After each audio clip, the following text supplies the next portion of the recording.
ನಮಸ್ಕಾರ ರೀಪ ಎಲ್ಲರಿಗೂ. ಕಾಕಾ ಖಡಕ್ ಜವಾರಿ ಎಲ್ಲಿ ಬಂದ ನಿತ್ತಾನ ಅಂತ ತಿಳ್ಕೊಂಡಿರ್ಬೇಕು ನೀವು. ಉತ್ತರ ಕರ್ನಾಟಕದ ಮಹಾಜನತೆ ಇವತ್ತು ಭಾರತ ದೇಶದ ಒಬ್ಬ ಉಪ ಪ್ರಧಾನಮಂತ್ರಿ ಆದಂಥ ಬಾಬು ಜಗಜೀವನ್ ರಾಮ್, ದಲಿತ ಉದ್ಧಾರಕ, ತುಳಿತಕ್ಕೊಳಗಾದ ದಲಿತರ ಪರವಾಗಿ ಹೋರಾಟ ಮಾಡಿದಂಥ ಹಸಿರು ಕ್ರಾಂತಿಯ ಹರಿಕಾರ ಇವತ್ತು ಆ ಪುತ್ಥಳಿ ಮುಂದೆ ನಿಂತ ಅವ್ರಿಗೆ ಸ್ಮರಣೆ ಮಾಡುತ್ತಾ, ನಾ ಈ ಹಿಂದಕಲೇ ಹೇಳಿದ್ನಿ ಎಲ್ಲ ಪುತ್ಥಳಿಗಳು ಜೀವಂತ ಆಗ್ಬೇಕಂತ ಹೇಳಿ. ಎದಕ್ಕೆ ಜೀವಂತ ಆಗ್ಬೇಕಂತ ಹೇಳ್ತಾನೆ ಕಾಕ ಅಂದಿರ್ಬೇಕು ನೀವು. ಕೆಲವು ಪುತ್ಥಳಿಗಳು ಜೀವಂತ ಆಗಿ ಭ್ರಷ್ಟರ ವಿರುದ್ಧ ಸಮರ ಸಾರ್ಬೇಕಂತ ವಿಚಾರ ಮಾಡಿದ್ನಿ. ಆದ್ರೆ ಅದ್ರ ಬಗ್ಗೆ ಭಾಳಷ್ಟು ಜನ ಅಭಿಪ್ರಾಯ ಒಳ್ಳೆಯದಾಗಿ ಹೇಳಿದ್ರಿ, ಕೆಟ್ಟದ್ದಾಗಿ ಹೇಳಿದ್ರಿ. ಕೆಟ್ಟದ್ದು ಹೇಳಿದ್ರು ಸ್ವಾಗತ ಮಾಡತ್ತಾನ ಕಾಕ, ನಿಮಗೇನು ಅನ್ನೋದಿಲ್ಲ ತೋರಿ, ವಿಚಾರ ಮಾಡೋಕೆ ಹೋಗಬೇಡ್ರಿ. ಈಗ ನಾವು ಉತ್ತರ ಕರ್ನಾಟಕದ ಕೆಲವು ಜ್ವಲಂತ ಸಮಸ್ಯೆ ಬಗ್ಗೆ ಹೇಳ್ತಾನೆ ಕೇಳ್ರಿ. ಈ ವಿಧಾನಸೌಧ ಉತ್ತರ ಕರ್ನಾಟಕದ ಭವಿಷ್ಯ ನಿರ್ಮಾಣ ಮಾಡುವಂಥ ಈ ವಿಧಾನಸೌಧ ಕಟ್ಟಡ, ಇಲ್ಲಿ ಅನೇಕ ಉತ್ತರ ಕರ್ನಾಟಕದ ಜನತೆ ತಮ್ಮ ಕಲ್ಯಾಣ ಕರ್ನಾಟಕಗೋಸ್ಕರ, ಉತ್ತರ ಕರ್ನಾಟಕಗೋಸ್ಕರ ಪ್ರತಿಯೊಂದು ಯೋಜನೆಗಳನ್ನು ರೂಪಣೆ ಮಾಡಿ ನೀಲನಕ್ಷೆ ತಯಾರು ಮಾಡಿ ಹಣದ ಅಂದಾಜು ಮೊತ್ತವನ್ನು ಗುರುತು ಮಾಡುವಂಥ ಇದು ಏಕೈಕ ಸ್ಥಳ ವಿಧಾನಸೌಧ. ವಿಧಾನಸೌಧ ಬಗ್ಗೆ ನಾನು ಸ್ಟೋರಿ ಮಾಡಿದ್ದೀನಿ, ಹೆಂಗೆ ಕಟ್ಟಿದ್ರು ಇದನ್ನು, ಯಾವ ರೀತಿ ಕೈದಿಗಳನ್ನು ತಂದು ಕಟ್ಟಿದ್ರು ಅಂತ. ಅದನ್ನು ಮಾನ್ಯ ಸಭಾಪತಿ ಬಸವರಾಜ ಹೊರಟ್ಟಿಯವರು ತಕ್ಷಣ ಆ ವಿಡಿಯೋ ನೋಡಿ ನಮಗೊಂದು ಪ್ರಶಂಸೆ ಪತ್ರ ಬರೀತಾರೆ, ಮನೆಗೆ ಕರೆದ ಒಂದು ಸನ್ಮಾನ ಮಾಡ್ತಾರೆ. ಅದಿರಲಿ ವಿಷಯ.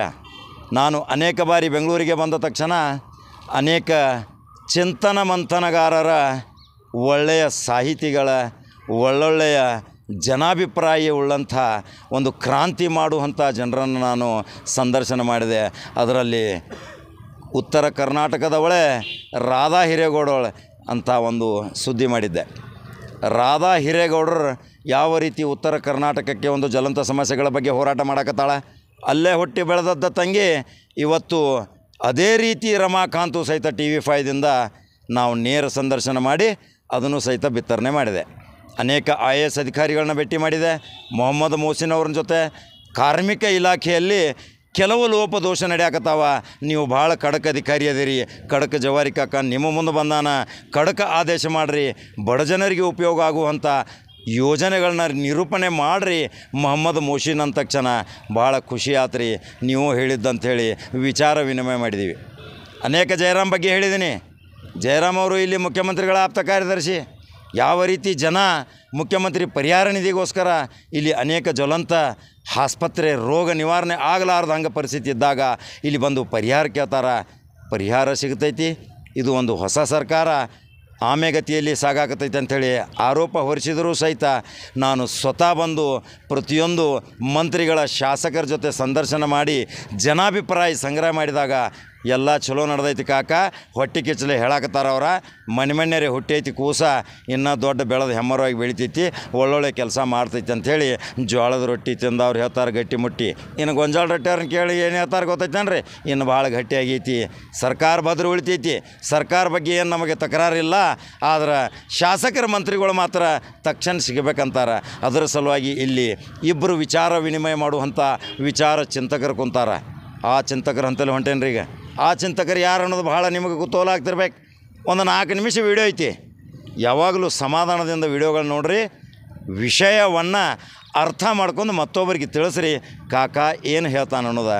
ಇದೇ ಗುಮ್ಮಟನಗರಿ ವಿಜಾಪುರದಲ್ಲಿ ಒಂದು ಕ್ರಾಂತಿಕಾರಿ ಹೋರಾಟ ಮಾಡಿದಂಥ ವ್ಯಕ್ತಿ, ಪತ್ರಿಕೋದ್ಯಮದಿಂದ ಬಂದಂಥ ವ್ಯಕ್ತಿ, ಅವನೇ ಗುಮ್ಮಟನಗರಿ ದಿನಪತ್ರಿಕೆಯ ಸಂಪಾದಕ. ಇವತ್ತು ನಮ್ಮ ಜೊತೆ ಮಾತಾಡೋಕೆ ಬಂದಾರ. ಇದು ಒಂದು ಕಿರು ಸಂದರ್ಶನ. ಅದೇ ಇರ್ಫಾನ್ ಒಬ್ಬರು. ಎರಡನೆಯ ವ್ಯಕ್ತಿ ಇರ್ಫಾನ್ ಅಂದ್ರೆ ಗೊತ್ತಾಯ್ತಲ್ಲ ನಿಮ್ಗೆ, ಇನ್ನೇನು ಹೆಚ್ಚಿಗೆ ಹೇಳೋದು ಅವಶ್ಯಕತೆ ಇಲ್ಲ. ಮನೆ ಮಾತಾಡ್ತಿರಲ್ಲ, ಬೆಳಗ್ಗೆ ಅದು ಗುಮ್ಮಟನಗರಿ ಪೇಪರ್ ಓದ್ತಿರಲ್ಲ, ಉತ್ತರ ಕರ್ನಾಟಕದಾಗ 12 ಜಿಲ್ಲಾದಾಗ ರಾತ್ರಿಯಲ್ಲಿ ಓದ್ತೀರಿ, ಇನ್ನು ಅವ್ರ ಬಗ್ಗೆ ಹೆಚ್ಚಿಗೆ ಹೇಳೋದು ಅವಶ್ಯಕತೆ ಇಲ್ಲ.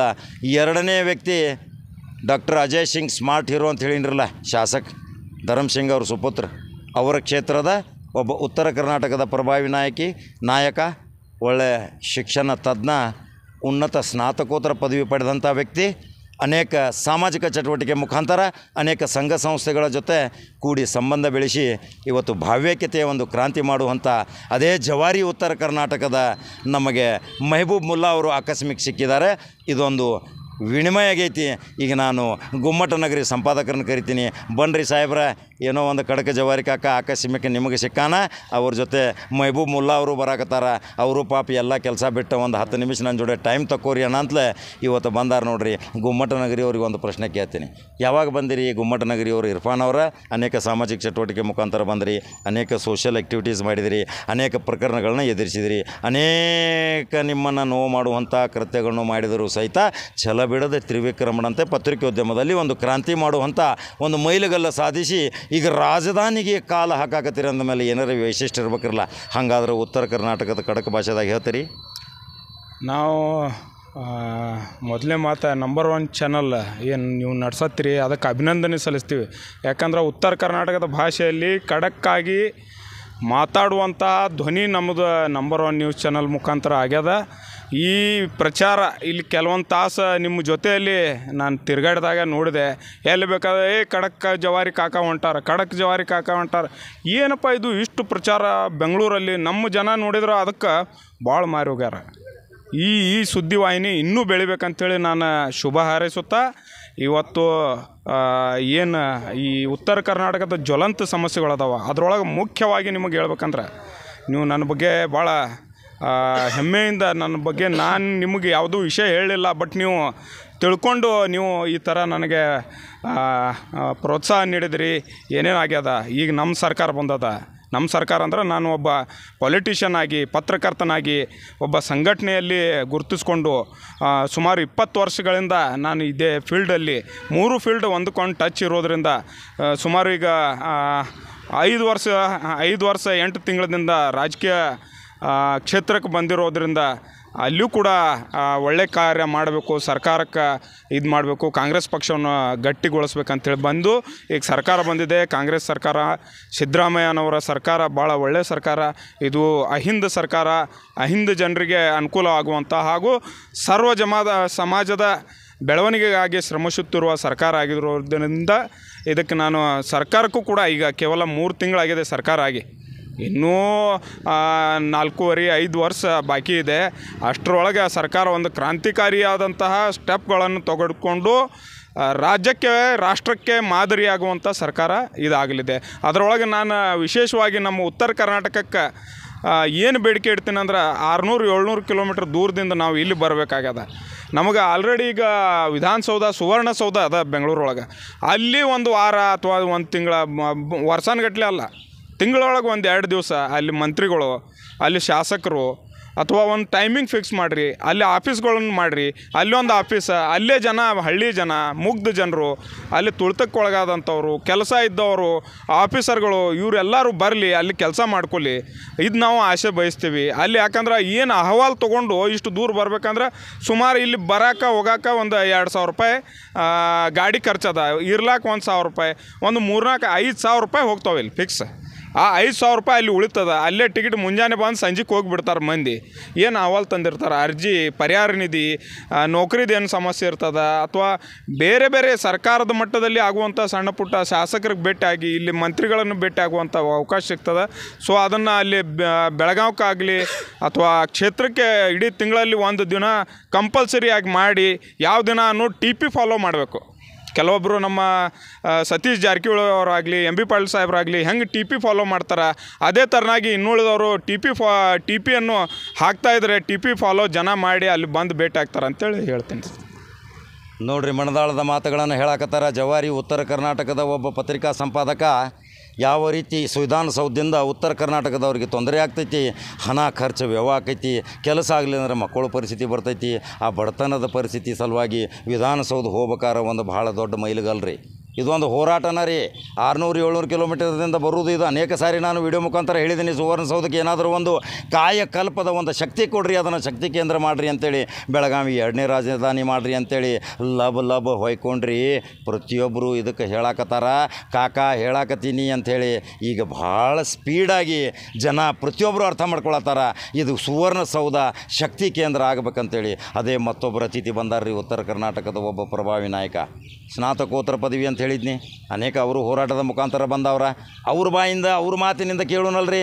ಅವರು ಜೇವರ್ಗಿ ತೊಗರಿ ನಾಡು, ಅವರು ಬಂಪರ್ ಡ್ರಾ ತೊಗೊಂಡಾರ್ರಿ. ಮೊನ್ನೆ ಒಂದು ಕಲ್ಯಾಣ ಕರ್ನಾಟಕ ನಿಗಮ ಮಂಡಳಿ ಅಧ್ಯಕ್ಷ ಆದಂಥ doctor Ajay Singh smart hero ಬಗ್ಗೆ ಹೇಳೇನಿ ಪದೇ ಪದೇ.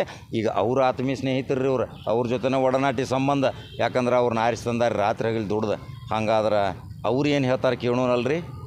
ಹೇಳ್ರಿ ಮೈಬೂಬ್ ಮುಲ್ಲಾ ಅವರೇ. ಮೊದಲನೇದಾಗಿ ಅಭಿನಂದನೆಗಳು ಸಲ್ಲಿಸ್ತೇನೆ. ನಿರಂತರ ದಿಟ್ಟ ಏನು ಕಾಕ ಅವರು ಇದ್ದಾರೆ, ಉತ್ತರ ಕರ್ನಾಟಕದ ಖಡಕ್ ರೊಟ್ಟಿ ಕಾಕ ಅಂತ ಜವರಿ ಅಂತ ಕರೆಯಲ್ಪಡ್ತಾರೆ, ಅವರಿಗೆ ಅಭಿನಂದನೆ ಸಲ್ಲಿಸ್ತೇನೆ. ಯಾಕಂತಂದರೆ ಈಗ ಆಲ್ರೆಡಿ ಅವರು ಏನು ಮಾಡಿದ್ದಾರೆ, ಕಳೆದ ಒಂದು 15 ದಿವಸದಿಂದ ಒಂದು ಸರ್ವೆ ಮಾಡಿದ್ದಾರೆ. ವಿಧಾನಸೌಧದ ಸುತ್ತ ತಿರುಗಾಡಿ ಏನು ಕೆಲಸ ಮಾಡ್ತಾಯಿದ್ದಾರೆ, ಶಾಸಕರಾಗಲಿ ಸಚಿವರಾಗಲಿ ಮುಖ್ಯಮಂತ್ರಿಗಳಾಗಲಿ, ಏನು ಕಾಂಗ್ರೆಸ್ ಗೌರ್ಮೆಂಟ್ ಬಗ್ಗೆ ಅಲಿಗೇಷನ್ ಇದೆಯಲ್ಲ ಅದರ ಬಗ್ಗೆ ಒಂದು ಸರ್ವೆ ಮಾಡಿದ್ದಾರೆ. ಅದೆಲ್ಲ ಅವರು ವಿವರವಾಗಿ ನಮಗೆ ತಿಳಿಸಿದರು. ನಾವು ಅವ್ರ ಜೊತೆ 2-3 ದಿವಸ ತಿರುಗಾಡಿದ ನಂತರ ಗೊತ್ತಾಯಿತು ಕಾಂಗ್ರೆಸ್ ಸರ್ಕಾರ ತುಂಬ ಚೆನ್ನಾಗಿ ಈ ಗ್ಯಾರಂಟಿ ಸ್ಕೀಮ್ ಏನಿದೆ ಈಗ ಆಲ್ರೆಡಿ ಎಲ್ಲ ಕಡೆ ಇದಾಗಿದೆ. ಈಗ ಆಲ್ರೆಡಿ ರಿಲೀಸ್ ಆಗ್ತಾಯಿದೆ. ಈಗ ಮುಂದಿನ ದಿನದಾಗ ಏನಂತಂತಂದರೆ ಬೇರೆ ಉಳಿದ ಗ್ಯಾರಂಟಿ ಸ್ಕೀಮೂ ಆಗ್ತಾಯಿದೆ. ಈಗ ಬರುವಂಥ ದಿನಗಳಲ್ಲಿ ಏನಂತಂತಂದರೆ ನಮ್ಮ ಉತ್ತರ ಕರ್ನಾಟಕಕ್ಕೆ ಮೇನಾಗಿ ನಾವು ಎಜುಕೇಷನ್ ಹಬ್ ಆಗಿ ಮಾಡಬೇಕನ್ನೋದು. ಈಗ ಮೇನ್ ಅಂತಂದರೆ ನಮ್ಮ ಮಕ್ಕಳಿಗೆ ಒಳ್ಳೆ ಎಜುಕೇಷನ್ ಸಿಗಬೇಕಂತಂದರೆ ಈಗ IT ಕಂಪ್ನಿಗಳು ನಾರ್ತ್ ಕರ್ನಾಟಕದಲ್ಲಿ ಬರಬೇಕು. ಉತ್ತರ ಕರ್ನಾಟಕದಲ್ಲಿ ಈಗ ಬೆಳಗಾಂ ಆಗ್ಬೋದು, ಹುಬ್ಬಳ್ಳಿ ಆಗ್ಬೋದು, ಮತ್ತು ನಮ್ಮ ಕಲ್ಯಾಣ ಕರ್ನಾಟಕದ ಹೆಬ್ಬಾಗಿಲಾಗಿರುವ ಕಲಬುರಗಿ ಆಗಿರ್ಬೋದು, ಇವು ಎಲ್ಲ ಕಡೆ IT ಕಂಪ್ನಿ ಬರೋದರಿಂದ ಏನಾಗುತ್ತೆ, ನಮ್ಮ ಮಕ್ಕಳಿಗೆ ಅಲ್ಲೇ ಜಾಬ್ ಸಿಗುತ್ತೆ. ಅಲ್ಲಿ ಜಾಬ್ ಸಿಗೋದರಿಂದ ನಿರುದ್ಯೋಗ ಸಮಸ್ಯೆ ಬಗೆಹರಿಯುತ್ತೆ. ಇಲ್ಲ ಅಂತಂದರೆ ಅಲ್ಲಿಂದ ಬೆಂಗಳೂರಿಂದ ಇಲ್ಲಿಗೆ ಬರಬೇಕು. ಭಾಳಷ್ಟು ಜನರು ಏನಾಗುತ್ತೆ ಅಲ್ಲಿಂದ ಬರಲಿಕ್ಕೆ ಆಗಲಾರ್ದಕ್ಕೆ ತಮ್ಮ ಎಜುಕೇಷನ್ ಕುಂಠಿತಗೊಳಿಸಿ ಅವರು ಯಾವುದೋ ಸಣ್ಣ ಪುಟ್ಟ ಕೆಲಸಕ್ಕೆ ಅವರು ಹೋಗ್ತಾರೆ. ಆ ದೃಷ್ಟಿಕೋನದಲ್ಲಿ ನಾವು ಮುಖ್ಯಮಂತ್ರಿಗಳಾಗಲಿ ಉಪಮುಖ್ಯಮಂತ್ರಿಗಳಲ್ಲಿ ಒಂದು ವಿನಂತಿ ಮಾಡಿಕೊಳ್ಳುತ್ತೀವಿ. ಏನಂತಂತಂದರೆ ನಮ್ಮ ಉತ್ತರ ಕರ್ನಾಟಕಕ್ಕೆ ಈಗ ಆಲ್ರೆಡಿ ಕಾಕ ಅವರು ಹೇಳಿದರು, ಉತ್ತರ ಕರ್ನಾಟಕ ಭಾಗದಲ್ಲಿ ನೀವು ಏನಂತಂತಂದರೆ ಕನಿಷ್ಠ ಎವ್ರಿ ಒಂದು 2 ಮಂತ್ಸಿಗೆ ಒಂದು ಸಲ ಒಂದು ಫುಲ್ ನಿಯೋಗ ನಮ್ಮದೇನು ಕ್ಯಾಬಿನೆಟ್ ಇದೆ ಒಂದೊಂದು ಭಾಗದಲ್ಲಿ, ಒಂದು ಬೆಳಗಾಂ ಭಾಗದಲ್ಲಿ, ಇಲ್ಲ ಒಂದು ಹುಬ್ಬಳ್ಳಿ ಭಾಗದಲ್ಲಿ, ಒಂದು ಗುಲ್ಬರ್ಗ ಭಾಗದಲ್ಲಿ, ಇಲ್ಲ ಒಂದು ಬಿಜಾಪುರ ಭಾಗದಲ್ಲಿ ಒಂದು ಟೀಮ್ ಹೋಗಿ ಒಂದು ಸರ್ವೆ ಮಾಡಿ ಏನಿದೆ ಅದಕ್ಕೆ ಎಕ್ಸಾಕ್ಟ್ಲಿ ಏನು ಸಮಸ್ಯೆಗಳಿದೆ ಅದು ಒಂದು ಎಕ್ಸಾಕ್ಟ್ಲಿ ಸಮಸ್ಯೆಗಳು ಫೈಂಡ್ ಔಟ್ ಮಾಡಿ ನಾವು ಪರಿಹರಿಸಿದರೆ ಮುಂದಿನ ದಿನಗಳಲ್ಲಿ ಏನಾಗುತ್ತೆ, ಉತ್ತರ ಕರ್ನಾಟಕ ಭಾಗದಲ್ಲಿಯೂ ನಾವು ಸ್ಟ್ರಾಂಗ್ ಆಗಿ ಬೆಳಲಿಕ್ಕೆ ಸಾಧ್ಯ ಇದೆ. ಇಲ್ಲೊಂದು ಮಜಾ ಆಯ್ತು ನೋಡ್ರಿ. ಉತ್ತರ ಕರ್ನಾಟಕದ ಆನಿವಾಸಿ ಭಾರತೀಯರು ಭಾಳ ಅದಾರ ರೀ. ಉತ್ತರ ಕರ್ನಾಟಕದವ್ರು ಅಮೆರಿಕ, ಲಂಡನ್, ನೆದರ್ಲ್ಯಾಂಡ್, ಹಾಲಂಡ, ಪೋಲೆಂಡ ಏನೇನದವ್ರಲ್ಲ, ಆಸ್ಟ್ರೇಲಿಯಾ ಎಲ್ಲ ದೇಶಗಳ್ದಾಗ ಉತ್ತರ ಕರ್ನಾಟಕದವ್ರು ಭಾಳ ವಾಸ ಆಗ್ಯಾರ. MB ಪಾಟೀಲ್ ಅವರು ಇನ್ನು ಮುಂದೆ ಮುಖ್ಯಮಂತ್ರಿ ಆಗೋ ಕಾಲ ಬಂದೈತ್ರಿ. ಇನ್ನೊಂದು 7ರಿಂದ 8 ತಿಂಗಳದಾಗ ಮುಖ್ಯಮಂತ್ರಿ ಆಗ್ತಾರೆ. ಮಾರ್ಚ್ ಏಪ್ರಿಲ್ ಕೊನೆ ಬಜೆಟ್ 15ನೇ ಬಜೆಟ್ ಮುಗಿಸ್ಕೊಂಡು ಮುಖ್ಯಮಂತ್ರಿ ಸಿಂಹಾಸನ ಮೇಲೆ ಈ ನೀರಿನ ಹರಿಕಾರ ಕುಣ್ತಾನಂತ ಹೇಳಿದಾನೆ. ನಾ ಮೊದಲು ಅಡ್ವಾನ್ಸ್ ಭವಿಷ್ಯ ಹೇಳಿದಾನೆ. ಕೆಲವ್ರು ಹೊಯ್ಕೊಂಡ್ರಿ, ಕೆಲವ್ರು ಹೊಗಡ್ರಿ, ಅದೆಲ್ಲ ಇಡುವನ, ಅದೇನು ನಾವು ವಿಚಾರ ಮಾಡೋದಿಲ್ಲ. ಆದರೆ MB ಪಾಟೀಲ್ ಹಣೆ ಬರ್ತೈತೆ ಅಂದ್ರೆ ಯಾರೇನು ಮಾಡೋಕ್ಕೆ ಸಾಧ್ಯ ಇಲ್ಲ. MB ಪಾಟೀಲ್ ಈಗ ಬೃಹತ್ ಕೈಗಾರಿಕೆ ಮಂತ್ರಿ ಅದಾರ. ಈಗ ಇವರೇನು ಪ್ರಶ್ನೆ ಮಾಡಿದರು, ಉತ್ತರ ಕರ್ನಾಟಕಕ್ಕೆ ಕೈಗಾರಿಕೆಗಳು ಬರಬೇಕು, ಉದ್ಯೋಗ ಸೃಷ್ಟಿಯಾಗಬೇಕು, ನಮ್ಮ ನಿರುದ್ಯೋಗಿ ಮಕ್ಕಳು ವಿದೇಶಕ್ಕೆ ಮತ್ತು ನೆರೆಯ ರಾಜ್ಯಕ್ಕೆ ಹೋಗಬಾರದು ಅನ್ನೋದು ಏನು ಮೈಬೂಬುಲ್ಲಾ ಒಂದು ಬೆಸ್ಟ್ ಪ್ರಶ್ನೆ ಹೇಳ್ಯಾರ. MB ಪಾಟೀಲ್ರೇ ನೀವು ಗಮನ ಹರಿಸಬೇಕು. ನೀವು ಮುಂದಿನ ಮುಖ್ಯಮಂತ್ರಿ, ನಿಮಗೆ ಖಾತೆನೂ ಭಾಳ ದೊಡ್ಡದು ಕೊಟ್ಟಾರೆ ಸಿದ್ದರಾಮಯ್ಯ, ಬೃಹತ್ ಕೈಗಾರಿಕಾ ಮಂತ್ರಿ. ಲಕ್ಷಾಂತರ ಮಂದಿಗೆ ನೀವು ಉದ್ಯೋಗ ಕೊಡುವಂಥ ನೀರಿನ ಹರಿಕಾರ ಹೆಂಗೆ ಮಾಡಿದಿರಿ, ಉದ್ಯೋಗದ ಹರಿಕಾರ ಆಗ್ರಿ MB ಪಾಟೀಲ್ರು ಅಂತ ಹೇಳ್ತಾರೆ. ಪ್ರತಿಯೊಬ್ಬರು MB ಪಾಟೀಲ್ ಹೇಳಿದ ತಕ್ಷಣ ಎಲ್ಲರೂ ಥೈ ಕುಣಿತಾರೆ. ಹಾಗಾದ್ರೆ MB ಪಾಟೀಲ್ರು ಮುಖ್ಯಮಂತ್ರಿ ಆಗೋ ಸಲುವಾಗಿ, ಸಾವಿರಾರು ಜನರಿಗೆ ಉದ್ಯೋಗ ಕೊಡೋ ಸಲುವಾಗಿ ಅವರಿಗೆ ಬೆಂಗಾವಲಾಗಿ ನಿಂತಾರಲ್ಲ ಆಶಾ ಅಕ್ಕ ಅವರ ಈ ವಿಡಿಯೋ ನೋಡ್ರಿ, ಹೇಳ್ರಿ ನಿಮ್ಮ ಯಜಮಾನರಿಗೆ. ದೊಡ್ಡ ಖಾತೆ ತೊಗೊಂಡಾರ, ಇನ್ನು ದೊಡ್ಡ ಕಾರ್ಖಾನೆಗಳು ಮಾಡಿರಿ, ಮುಖ್ಯಮಂತ್ರಿ ಶಿವಾಸಂದ ಕೊಡ್ತಾರೆ. ಒಂದು ಇತಿಹಾಸ ಆಕೈತಿ. ಧರ್ಮಸಿಂಗ ಮತ್ತು ನಮ್ಮ ವೀರೇಂದ್ರ ಪಾಟೀಲ್ ಬಿಟ್ಟರೆ ಯಾರಾಗಲಿಲ್ಲ, ಇನ್ನು MB ಪಾಟೀಲ್ ಆಗ್ತಾರೆ ಅನ್ನೋದು ಮತ್ತೊಂದು ಮಲ್ತಾಯಿ ಧೋರಣೆ ಐತ್ರಿ. ಅದನ್ನು ಒಂದು ನಿಯೋಗ ಮುಖಾಂತರ ಇನ್ನು 2 ದಿವಸ ಹೋಗ್ತವೆ CM ಮತ್ತು DK ಶಿವಕುಮಾರ್ ಹತ್ರ. ಆ ಮಲ್ತಾಯಿ ಧೋರಣೆ ಬಗ್ಗೆ ಮತ್ತೊಂದು ವಿಡಿಯೋ ಮಾಡ್ತೀನಿ ನಾಳೆ. ಹಾಗಾದ್ರೆ ಕಾಕೋತ್ಕೊಳ್ತೀರಿ. ನಾಳೆ ಯಾವುದೇ ಪರಿಸ್ಥಿತಿಯಲ್ಲಿ ಕನಿಷ್ಠ 4 ಗಂಟೆ ಒಳಗೆ ಒಂದು ಖತರ್ನಾಕ್ ವಿಡಿಯೋ ಬರ್ತೈತಿ. ನೊಂದವರ ಧ್ವನಿಯಾಗಿ ಬರ್ತೈತಿ. ಯಾರಿಗೆ ಅನ್ಯಾಯ ಆಗೈತಿ ಅವ್ರದ್ದು ಬರ್ತೈತಿ. ಯಾರು ಪಕ್ಷಕ್ಕಾಗಿ ದುಡಿದು ತಮ್ಮ ಪ್ರಾಣವನ್ನು ತ್ಯಾಗ ಮಾಡಿದರು, ಬೆವರು ಸುರಿಸಿದರು, ರಕ್ತ ಹರಿಸಿದರು, ಏನೇನೋ ಮಾಡಿಕೊಂಡ್ರು, ಮನೆ ಹಾಳು ಮಾಡ್ಕೊಂಡ್ರು, ಆಸ್ತಿ ಹಾಳು ಮಾಡ್ಕೊಂಡ್ರು ಪಕ್ಷಕ್ಕಾಗಿ, ಅಂಥವ್ರಿಗೆ ಸ್ಥಾನ ಕೊಡ್ರಿ ಅಂಥೇಳಿ ಒಂದು ನಾಳೆ ಕಡಕಸ್ ವಿಡಿಯೋ ಮಾಡೋದನ್ನೇ ಕುತೂಹಲದಿಂದ ಕಾಯ್ಕೋತ ಕೊಡ್ರಿ. ಇಬ್ಬರು ಅತಿಥಿಗಳಿಗೆ ಇವತ್ತು ವಂದನೆ ಸಲ್ಲಿಸ್ತೀನಿ. ಭಾಳ ಚೆಂದಾಗಿ, ಒಳ್ಳೆಯ ಸ್ವಾರಸ್ಯಕರವಾಗಿ, ಒಳ್ಳೊಳ್ಳೆಯ ಪ್ರಶ್ನೆಗಳಿಗೆ ನನ್ನ ಸರಿಯಾದ ಉತ್ತರ ಕೊಟ್ಟಾರ. ಇವರಿಬ್ಬರಿಗೂ ಇನ್ನೂ ಉತ್ತರ ಕರ್ನಾಟಕದ ಅಭಿವೃದ್ಧಿ ಬಗ್ಗೆ ಚಿಂತನೆ ಮೂಡುವಂಥ ಅನೇಕರು ಇವರಿಗೆ ಬೆಂಗಾವಲಾಗಿ ನಿಂತು ಈ ಆವಾಜ್ ಉತ್ತರ ಕರ್ನಾಟಕದ್ದು ವಿಧಾನಸಭೆದಾಗ ಮೊಳಗಬೇಕನ್ನೋದ ಕಡಕ ಕಾಕನ ಆಸೆ.